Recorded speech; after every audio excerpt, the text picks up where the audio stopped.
For 60 years, I carried a secret so heavy it crushed my heart every single day. I never spoke of it, not to my family, not to my friends, not even to myself sometimes. It was the kind of secret that can haunt you in the quiet moments, the kind that changes everything if you dare to say it out loud. My name is Evelyn Harper, and this is my story.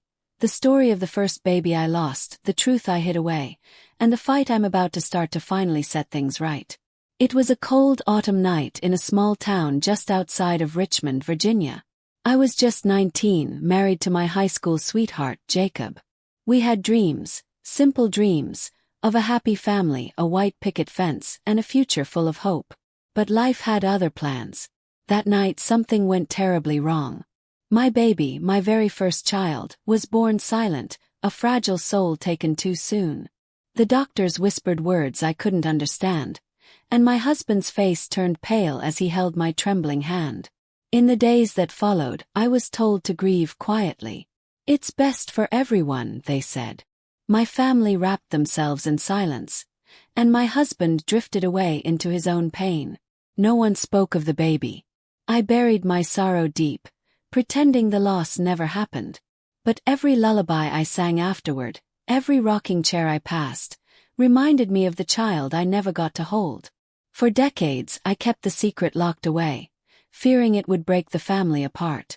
But as the years passed, that silence became a chain, holding me prisoner in my own regrets. Now, at 79, with the years catching up and my health fading, I feel a fire rising inside me, a need to speak the truth before it's too late.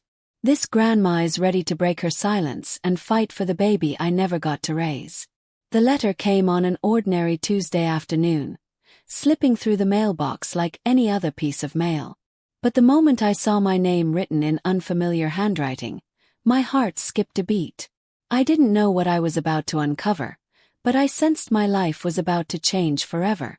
With trembling hands, I tore open the envelope.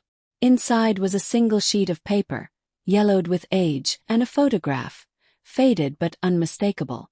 It was a picture of a newborn baby, wrapped in a blanket, looking peaceful and innocent. The letter read, "Dear Evelyn, there's something you were never told about your first baby. It's time you knew the truth. Meet me at the old church on Willow Lane if you want answers. M." My mind raced back to that night so many years ago. The pain, the silence, the unanswered questions. I had never questioned what I was told, but now doubts began to creep in. Who was M? And why had they kept this secret from me all these years? I called my daughter Grace to tell her about the letter. At first she was hesitant, worried about stirring up old pain. But she knew me well enough to understand that this was something I needed to do. Together, we decided I would go to the church and meet whoever this M was.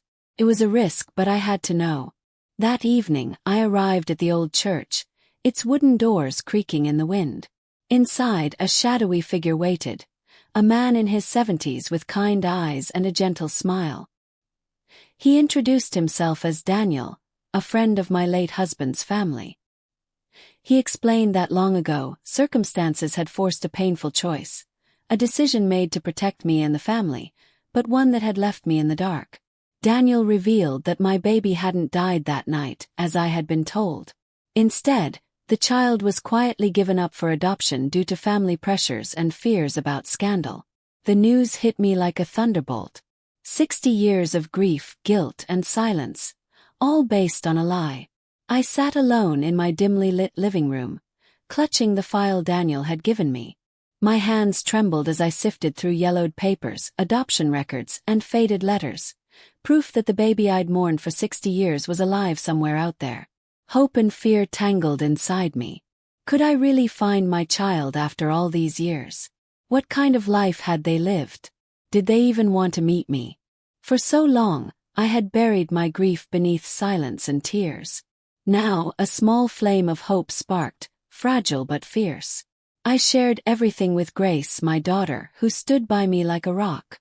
Together, we contacted an adoption agency, hired a private investigator, and began the painstaking search. Every phone call, every lead was a roller coaster of emotions, excitement, disappointment, anxiety.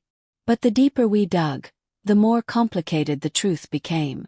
Whispers of old family feuds, hidden agendas, and people desperate to keep the past locked away shadowed our path. It felt like there were hands trying to pull me back into silence, threatening that some secrets were meant to stay buried. After weeks of searching, a breakthrough came. A name, a town, and a date that matched my baby's adoption records. A woman named Clara Evans, living not far from my home. My heart ached with the possibility. Was Clara my child? Was she ready to meet the mother she never knew? As I prepared to meet Clara, my mind raced through a flood of emotions, nervousness, hope, and the fear of rejection. Would she welcome me? Or would I be just a stranger with a story too painful to believe? The phone rang late one evening, its sharp ring cutting through the quiet like a knife. When I answered, a cold voice whispered a warning. "Stop digging into the past, Evelyn, or you'll regret it." I gripped the receiver tightly, my heart pounding. Who was behind this threat?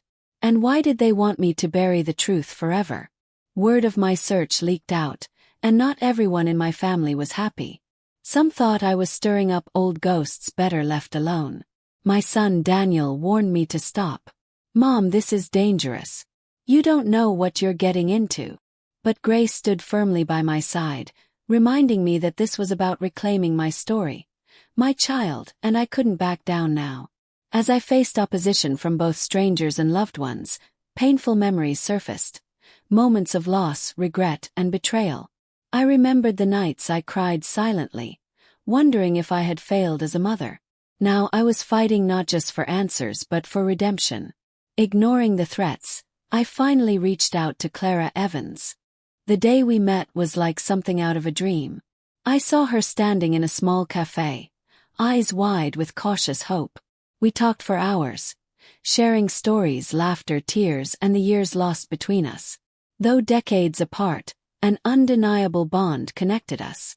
Clara told me about her life, her struggles, her joys, and the questions she'd carried all her life. She didn't blame me, she wanted to understand, to heal, and to build the family we never had. The fragile peace Clara and I began to build was shattered the moment she hesitated over a phone call one afternoon. I noticed the shadow cross her face, the kind that whispers of secrets better left hidden. After she hung up, her voice barely a whisper, she said, "Mom, there's something you need to know, something about my past. It's not just the adoption. There are people who don't want me to be here." Clara revealed that shortly after she was adopted, she had been caught in a whirlwind of troubles. People she trusted betrayed her. Family disputes, threats, and dark business dealings all tangled around her life. She believed those same people might be connected to the warnings I had received. We realized the fight was bigger than just us. It was about long-buried family secrets, power struggles, and lies that had poisoned generations. But rather than scare us away, this truth forged an even stronger bond between us. We were no longer just mother and daughter. We were partners standing against the shadows. Determined to protect Clara and uncover the full story, we began gathering allies. Trusted friends, a determined private investigator, and a lawyer who believed in justice. The path ahead was uncertain and dangerous, but we knew we couldn't turn back now. As we pieced together the fragments of the past, clues began to point toward a shocking truth, that the tragedy of my first baby's disappearance wasn't an accident, but part of a calculated plan to hide a family scandal. The betrayal hit me like a sudden storm on a clear day. Unexpected, fierce, and devastating. Someone I trusted, someone I thought was on my side, had been feeding information to those desperate to keep the family's darkest secrets buried forever. It was Grace, my daughter, who uncovered the truth first. Late one night, while reviewing messages and documents, she found evidence of covert communications between our investigator and an unknown party. Shockingly, the trail led straight back to someone inside our own circle. Confronting the betrayer, my own cousin Linda, felt like ripping open old wounds. Linda admitted she'd been scared, threatened, and pressured into secrecy, but the damage was done. The fragile trust we'd built shattered, and with it, the hope that the truth would come easily. Despite the betrayal, Clara and I refused to give up. We knew now the stakes were higher than ever. It wasn't just about a lost child or a family secret. It was about justice, healing, and reclaiming the dignity stolen from me so many years ago. With renewed determination, we tightened our circle, working closely with our lawyer and investigator to expose the lies and protect ourselves from those who would stop at nothing to silence us. Every step forward felt like walking through fire, but I could feel the strength of the woman I once was, the mother and grandmother who refused to be broken. As we prepared to bring our evidence to light, whispers of a courtroom battle loomed. The very people who tried to bury the truth were now preparing to fight back with everything they had. But this grandma was ready for war, and I wasn't backing down. The day I stepped into the courtroom, my heart was pounding like a drum. The walls echoed with whispers, cameras flashing, and the faces of people who had been part of my life, or had hidden in the shadows. This wasn't just a trial. It was the fight to reclaim my story, my child, and my dignity. Across the room sat my son Daniel, his expression unreadable but tense. I caught a glimpse of Linda, my cousin and betrayer, looking uneasy. And then there was the lawyer representing the other side, a cold, sharp man who seemed ready to tear everything apart. We presented the documents Daniel had given me, the adoption papers, letters from Clara's early life, and testimonies from those who'd stood by us. Each piece of evidence chipped away at the lies, revealing the tangled web of deceit spun decades ago. Just when I thought the case was turning in our favor, the opposing lawyer dropped a bombshell, a hidden will signed years ago that claimed the baby was never truly mine. Suddenly, the battle wasn't just about uncovering the truth. It was about ownership, inheritance, and long-held grudges. As the courtroom drama unfolded, I realized this fight was about more than just my lost child. It was about the legacy of my family, the secrets they tried to bury, and the strength I needed to keep pushing forward. Through it all, Clara stood tall beside me. Her bravery gave me strength, and together we faced the hostile courtroom with a shared resolve. The courtroom fell silent when the mysterious witness took the stand. A frail man named Harold, once a close family friend, shuffled forward clutching a worn leather briefcase. His voice trembled but held steady as he began to reveal details no one expected. Secrets hidden in dusty files, whispered conversations overheard, and a betrayal that went deeper than anyone had imagined. Harold spoke of a sealed letter written by my late husband, a letter that confessed to mistakes made long ago, mistakes that had shattered our family and forced me to give up my baby to protect her. He revealed that this letter was hidden in a safety deposit box, the key to unlocking the full story and finally putting the past to rest. As the truth poured out, I felt a storm of emotions, pain, relief, anger, and hope all at once. Clara's eyes welled with tears, and even Daniel looked shaken.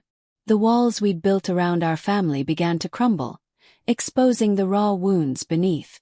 The judge ordered the safety deposit box to be opened immediately, and inside was the letter, handwritten, heartfelt, and full of apologies and explanations. It revealed the circumstances that forced the heartbreaking decision, the threats my husband faced, and his deep regret for the silence that followed. Though the pain was still fresh, this moment marked the beginning of healing. The letter gave us the closure we desperately needed, a chance to forgive and rebuild what had been broken. The courtroom buzzed with tension after the letter's revelation, but the calm was short-lived. The opposing side was far from defeated. They unleashed a barrage of accusations and character attacks, desperate to discredit Harold and dismantle our case. Daniel, torn between family loyalty and anger, found himself caught in the middle. I could see the conflict in his eyes, part guilt, part stubborn pride. But I was no longer the scared woman who hid her pain. I stood tall, ready to fight for my truth and my family's dignity. Outside the courtroom, the threats escalated. Our lawyer's car was vandalized. Anonymous letters arrived warning us to drop the case, and Clara's phone rang with silent calls in the dead of night. The people trying to bury the past were ruthless and dangerous. But the community rallied around us. Friends, neighbors, even strangers sent messages of encouragement, reminding me that the strength of a grandma's love could move mountains. Grace organized fundraisers, and Clara began speaking out publicly, determined to shine light on the dark corners of our family's history. Each day in court was a test of endurance, But I kept reminding myself why I fought.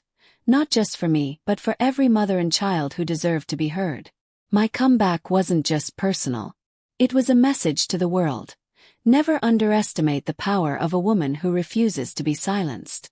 The courtroom was packed, every seat filled with faces waiting to witness the final chapter of a story that had haunted me for 60 years. The air was thick with anticipation, tension crackling like electricity. This was it. The moment where everything would either fall apart or come together. The judge called for one last piece of evidence to be presented. Our lawyer stepped forward, holding an envelope that had been tucked away in a lawyer's safe for decades. Inside was a notarized confession from my late husband's closest friend, a man who had sworn to protect the family's secret but finally decided to set the record straight before his own passing.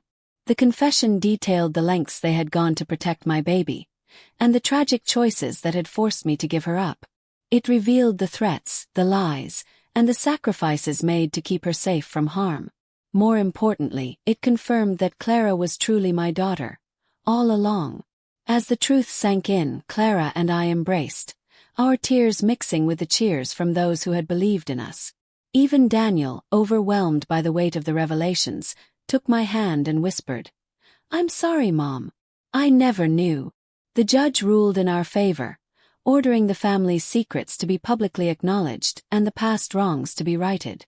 It wasn't just a legal victory, it was a reclaiming of my life, my motherhood, and my dignity. Standing there, I knew my fight wasn't just about me. It was for every woman silenced by shame, every child lost in the shadows, and every family torn apart by secrets. My comeback was a declaration. No matter your age, no matter the odds, never give up on the truth. Never stop fighting for what's right. Thank you for listening to my story. A story of heartbreak, betrayal, but above all of fierce love and resilience. Life tried to silence me for 60 years, but I chose to speak my truth and reclaim my dignity. If you've ever felt forgotten or powerless, remember this. It's never too late to stand up, to fight back, and to take control of your story. No matter what they say or do, your voice matters. Your story matters. And like me, you have the strength within you to rise, to heal, and to triumph. So to every grandma, every mother, every warrior out there, keep fighting. Because sometimes, the greatest comebacks come from the most unexpected places. Stay strong, stay brave, and never stop believing in your own power. I'm Margaret, and this is my comeback. What's yours?